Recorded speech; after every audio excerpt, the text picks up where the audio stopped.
राधे राधे। गीता अध्याय 6 ध्यान योग।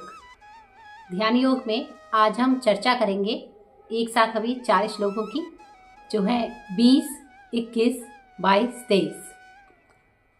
इस श्लोक में बताया गया है कि योग की अवस्था में ही जो मनुष्य होता है, वो जो योग की अवस्था जब उसमें सिद्धि प्राप्त कर लेता है तो उसे ही समाधि कहते हैं।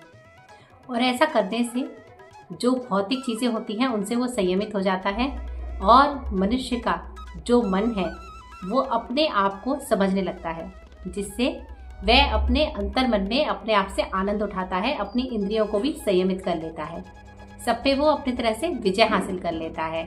और उससे उसे यह लाभ होता है कि भौतिक हमारे जो जीवन में जो भी हमें कष्ट आते हैं, जो भी कलेश आते हैं, उसमें वो उनसे पार निकल जाता है और जीवन में किसी भी तरह के जो सत्य होते हैं उनसे वो विपत नहीं होता, उनसे वो मुंह नहीं मोड़ता, उनका डटकर सामना करता है। और निश्चित ही यह सारी चीज़ें मनुष्य को जो भौतिक जीवन में जो भी कठिनाइयाँ आती हैं, मुश्किलें आती हैं, उनसे उन्हें मुक्ति दिलाती है। तो ऐसा योग के बारे में बताया गया है कि योग में जब इंसान सिद्धि प्राप्त कर लेता है तो वो समाधि के स्तर तक पहुँच जाता है। तो अब आप सोचिए कि जो भगवान थे, भगवान श्री कृष्ण अर्जुन को जो उनका जो युद्ध है, युद्ध के मध्य स्थल में वो उसे योग, ध्यान योग की चीज़ें बता रहे हैं। हमारे खुद के जीवन में भी, आपके जीवन में भी, आम लोगों के जीवन में भी ऐसी बहुत सारी परिस्थिति आती है, बहुत सारा ऐसा समय आता है कि जब हम बहुत सारी कठिनाइयों में होते हैं, परेशानियों में होते हैं और हमें दिमागी तौर पर ही अपने आप को चुस्त दुरुस्त और अपने आप को सही रखने की ज़रूरत पड़ती है। और वो और सिर्फ जो ध्यान योग है उसी से ही पॉसिबल हो सकता है। योग के अभ्यास से, योग की प्रैक्टिस से, नियमित अगर हम योग का अभ्यास करें, प्रैक्टिस करें, तो उनसे अपने दिमाग पे इस तरह से काबू पाया जा सकता है कि हम कहीं भी विचलित ना हो, किसी भी परिस्थिति में, किसी भी सत्य से, किसी भी दुख से, किसी भी कलेश से। और योग में आदमी जब होता है, जब योग सिद्धि वो प्राप्त कर लेता है तो वाकई वो दिमागी तौर पे बहुत ज़्यादा, मानसिक तौर पे बहुत ज़्यादा मजबूत हो जाता है। 24वें श्लोक में भगवान बताते हैं मनुष्य को चाहिए कि वो किसी भी तरह की अड़चन को रोके और बिना किसी रुकावट के अपना योग अभ्यास करे, और अभ्यास करते करते अपने इंद्रियों पे, अपने मन पे अपना एक अंकुश लगाए और किसी भी तरह के विचारों को अपने अंदर आने से रोके। ऐसे विचार जो उसको इस तरह की चीज़ों में बाधा उत्पन्न कर रहे हैं, ये ठीक वैसा ही है जैसे कि हमें कहा जाता है कि किसी भी काम को अगर आपको अच्छे से करना है तो उसका लगातार होना बहुत ज़्यादा आवश्यक है। जैसे अगर हम किसी एग्ज़ाम की तैयारी कर रहे हैं या अपने जीवन में कोई लक्ष्य की प्राप्ति करना चाहते हैं तो उसके लिए कंसिस्टेंसी यानी लगातार उस चीज़ को करने से, अभ्यास करने से, प्रैक्टिस करने से वो चीज़ में हम पारंगत हो जाते हैं, उस चीज़ को हम समझने लगते हैं, उसमें हमें रुचि आने लगती है। तो योग अभ्यास भी एक इसी तरह का अभ्यास है कि योग हमें एक दिन करने से नहीं आएगा, सुनने से भी नहीं आएगा, जब तक हम उसे करेंगे नहीं, समझेंगे नहीं। और ऐसा हमें निरंतर करना चाहिए,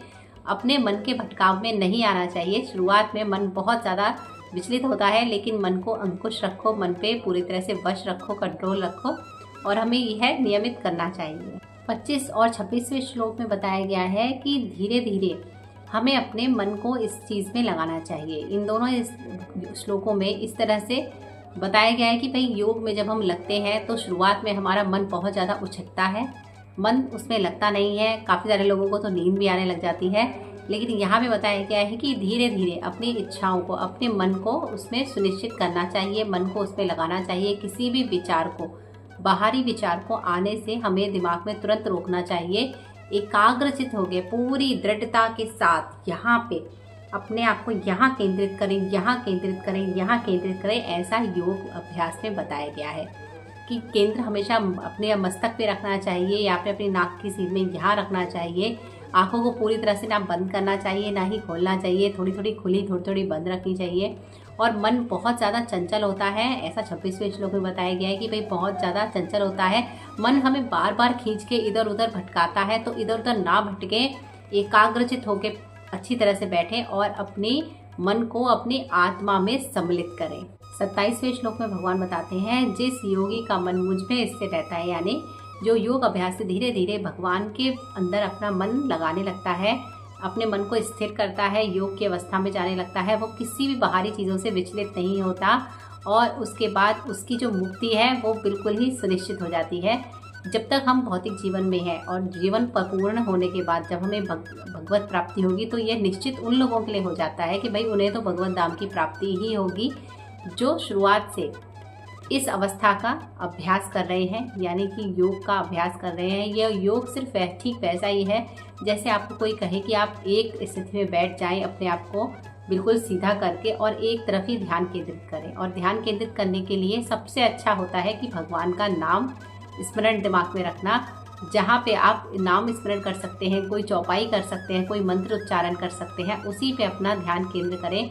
किसी भी बाहरी विचार को दिमाग में ना आने दें। तो भगवान यहाँ पे बताते हैं जो मुझ में मन लगाता है उसकी नैया तो भाई मैं ही पार लगाता हूँ। 28वें श्लोक में भगवान बताते हैं इस तरह से जो योगी होता है वो जो भौतिक कलमश होते हैं उनसे मुक्त हो जाता है और मेरा जो प्रेम भक्ति है उसको वो प्राप्त होती है। यानी अगर आप भगवान से भक्ति प्रेम आदि प्राप्त करना चाहते हैं तो योग अभ्यास करना भी अपने आप में एक निश्चित ही पूरे दिन में एक ऐसा कार्य है जिसे आपको ज़रूर करना चाहिए। इससे आपको दिमागी शांति तो मिलेगी, दृढ़ निश्चयता तो मिलेगी। उसके साथ साथ हम परमात्मा के निकट पहुंच जाते हैं, हमारा सीधे जुड़ाव भगवान के साथ हो जाता है। और कलयुग में तो भगवान श्री कृष्ण को ही हमेशा बताया गया है कि कलयुग के भगवान श्री कृष्ण ही है, सबके पालनकर्ता भी वही है। तो उनमें अगर मन हम लगाते हैं तो निश्चित ही हम और सारे जो झंझट होते हैं दिमागी रूप से, जो व्यर्थ की बातें हमारे दिमाग में चलती रहती हैं, उनसे हम छुटकारा पा लेते हैं। 29वें श्लोक में भगवान बताते हैं कि वास्तविक योगी, अब कैसे पहचान करें कि भाई योगी जन कौन है। तो वास्तविक योगी जो होता है वो समस्त चीज़ों में, समस्त जीवों में भगवान को देखता है, परमेश्वर को देखता है और परमेश्वर के अंदर ही समस्त जीवों को देखता है। वो अन्यथा नहीं लेता, वो इन दोनों को अलग नहीं करता। इससे देखिए ये कितनी बड़ी बात भगवान ने एक छोटे से बात में कही है। अगर आप हर जीव के अंदर भगवान को देखते हैं तो आप बताइए क्या आप किसी भी मांस को आहार बना सकते हैं या किसी भी जीव को कष्ट पहुंचा सकते हैं या किसी के बारे में बुरा सोच सकते हैं।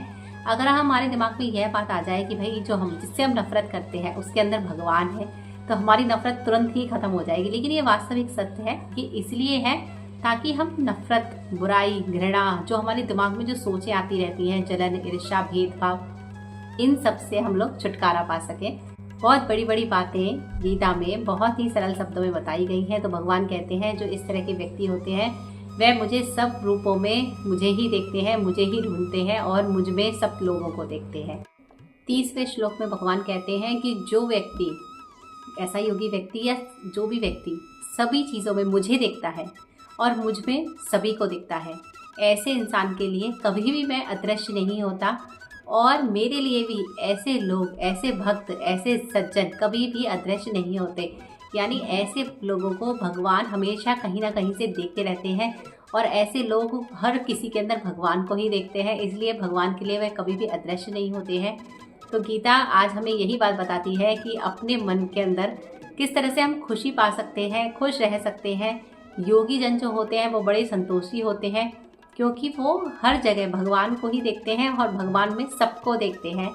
तो अगर आप योग अभ्यास करें तो आप निश्चित रूप से भगवान के नज़दीक जा सकते हैं। भगवान हमेशा अपनी दृष्टि ऐसे भक्तों पे रखते हैं। आज हम अपनी गीता को यहीं पे थोड़ा सा विराम देते हैं। बड़े ही सरल शब्दों में हम गीता समझ रहे हैं, बड़े ही सरल भाषा में हम लोग गीता सुन रहे हैं। अगर आप मेरे चैनल पे नए हैं तो मैंने बहुत अच्छे वीडियोस इस चैनल पे अपलोड किए हैं, आप उन्हें जाके ज़रूर से ज़रूर सुने। साथ में मेरी वीडियो अगर आप यहाँ तक बने हुए हैं, वीडियो को लाइक करें, चैनल को सब्सक्राइब करें, अपने परिजनों में इसे ज़्यादा से ज़्यादा शेयर करें। गीता हर उम्र के लोगों के लिए बहुत ही उपयोगी है। हमें हर अपनी उम्र में गीता को समझना चाहिए, तब तक समझना चाहिए जब तक हमें ये समझ में नहीं आती है। तो बड़े ही आसान हिंदी भाषा में हम लोग यहाँ पे गीता समझ रहे हैं। वीडियो में अभी तक बने रहने के लिए आप सभी का बहुत बहुत धन्यवाद। राधे राधे।